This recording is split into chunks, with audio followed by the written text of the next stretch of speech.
Konnichiwa, j'espère que vous allez bien, on se retrouve pour cette nouvelle vidéo. Cette vidéo fait suite à une demande en fait d'un ami de la famille qui me demandait mais qu'est-ce que tu me conseilles, qu'est-ce que je dois faire si je veux venir au Japon, où est-ce que je dois aller? Je suis pas un expert, moi, ça fait 6 mois que je suis en voyage ici et ce que je vais simplement vous proposer c'est le circuit que j'ai fait avec ma mère qui est venue pendant 12 jours au mois de décembre et puis elle en a profité, elle a aimé ce qu'on a fait et ben, tout simplement je vais vous le partager afin que vous puissiez en profiter aussi et puis que ça puisse vous donner des idées. Donc ma mère est arrivée assez tard le soir, à peu près vers 20 h. Donc ce qu'on a fait, c'est qu'on n'est pas allé à Tokyo tout de suite, on a dormi à Yokohama et le lendemain on a pris un Shinkansen directement direction Kyoto. À Kyoto, on est resté à peu près 4 nuits. On a visité pas mal de choses, donc il y a beaucoup de temples à visiter, il y a beaucoup de musées à visiter, mais principalement il faut quand même visiter le quartier de Gion, qui est l'ancien quartier des geishas. Il faut visiter aussi le quartier de Arashiyama. Et puis après, ben, les temples, ça dépend de ce que vous en avez envie. Il y a le temple Miltori, il y a le temple qui a une terrasse et qui surplombe tout Kyoto. Il y a la tour de Kyoto. Ça dépend que de ce que vous avez envie. Il y a énormément d'activités sur place. Mais le quartier de Gion, le quartier d'Ariyashima, et puis je vous conseille de vous déplacer à vélo dans Kyoto. C'est plat, c'est facile, les routes sont bonnes et ça vous permet de voir plein de petites choses.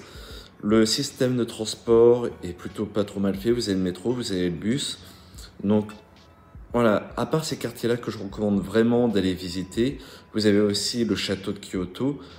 Le reste, ça dépend de votre sensibilité, si vous préférez l'histoire, si vous préférez les musées, si vous préférez la bouffe. Tout dépend un petit peu.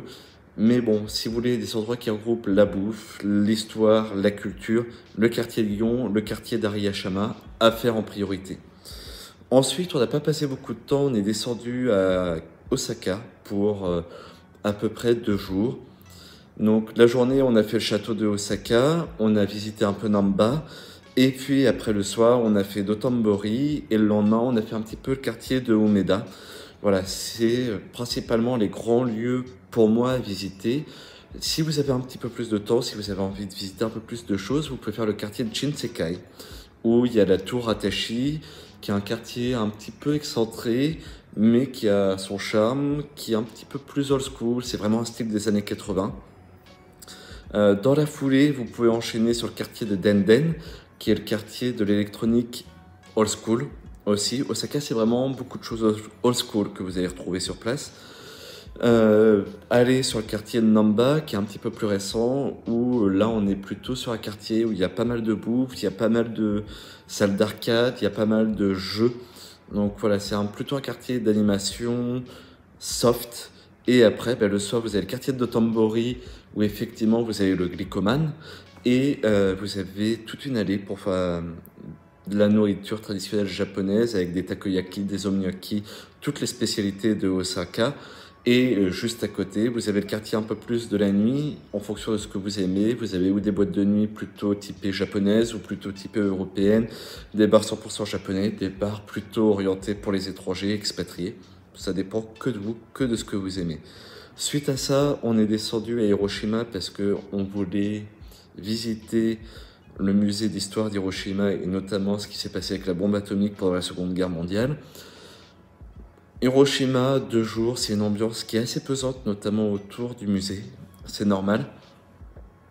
Il y a des petites choses à faire. Vous avez aussi l'île d'Arashiyama où vous pouvez visiter un temple avec un torii qui est dans la mer. Donc vous pouvez prendre ça à peu près sur 2 jours. Vous mélangez les deux. Ensuite, nous, ce qu'on a fait, c'est que de là, on est remonté sur la journée et on est allé à Fuji Yoshida. Beaucoup de gens vous disent d'aller à Hakone. Moi, je n'apprécie pas particulièrement ce coin-là. Je préfère plutôt aller à Fuji Yoshida. Vous êtes au pied du mont Fuji. Il y a un village traditionnel qui est pas loin. Vous êtes dans la région des 5 lacs, donc vous pouvez faire le tour des lacs à vélo. Il y a pas mal d'activités à faire autour. Si vous êtes en hiver, vous avez l'occasion quand même de monter à la 5e station pour être vraiment au pied du sentier pour monter le mont Fuji. Par contre, tout est fermé, vous ne pouvez pas le monter. Et alors, sinon, si vous êtes l'été, vous pouvez faire l'ascension du mont Fuji à partir de Fuji Yoshida. C'est aussi un bon plan. Je préfère cette zone-là qui est un petit peu moins fréquentée, un petit peu moins touristique. Et c'est aussi là où vous avez le fameux Lanson avec le mont Fuji derrière pour ceux qui voient les photos sur Insta notamment. Et enfin, on a fini le séjour en passant 3-4 jours à peu près à Tokyo. Tokyo, il y a pour moi quelques quartiers qui sont intéressants, mais sur une journée, vous pouvez vous faire le quartier de Shibuya. Ensuite, vous pouvez remonter sur le temple Meiji, faire Harajuku entre-temps, parce que Harajuku est situé juste entre Shibuya et le temple Meiji, le parc Meiji aussi. Et donc du coup, vous pouvez vous faire Harajuku et finir à Shinjuku. Sur un deuxième jour, vous pouvez vous faire par exemple le parc Ueno, enchaîner sur le temple d'Asakusa et tout le quartier qui est autour, parce qu'il y a énormément de choses à visiter autour du quartier d'Asakusa, qui est un petit peu le reflet de la fin de la période Edo. Donc vous avez un petit côté traditionnel que vous ne retrouverez pas forcément partout ailleurs. Et si vraiment vous êtes déter, vous pouvez aussi aller à la Skytree. Et enfin, voilà, sur un troisième jour, vous pouvez faire le centre, plutôt la partie centre de Tokyo, avec le quartier de Tokyo, le parc de l'ancien palais impérial. Aussi, vous pouvez aller dans le quartier de Ginza et puis finir sur Akihabara par exemple. Et déjà en faisant ça, vous avez quand même une bonne vue de ce qu'est Tokyo. Il y a peut-être d'autres quartiers qui vous seront recommandés, il y a peut-être d'autres choses, mais ça dépend de votre sensibilité. Je ne vais pas vous recommander telle ou telle activité, ça dépend de ce que vous avez envie de faire. Mais déjà, si vous faites ça, vous retrouvez quand même pas mal de choses, que ce soit des activités en termes de nourriture, que ce soit des activités plus traditionnelles, que ce soit des activités plus fun, de l'électronique. Voilà, vous allez couvrir un petit peu tout ce que vous avez envie de voir et vraiment vous imprégner du Japon. Voilà ce que c'est un petit peu pour moi. Je vais voir pour essayer de vous proposer une petite carte un petit peu de ce que j'ai fait. Et puis voilà. En tout cas, je vous remercie de m'avoir suivi et puis je vous dis une prochaine fois. Ciao!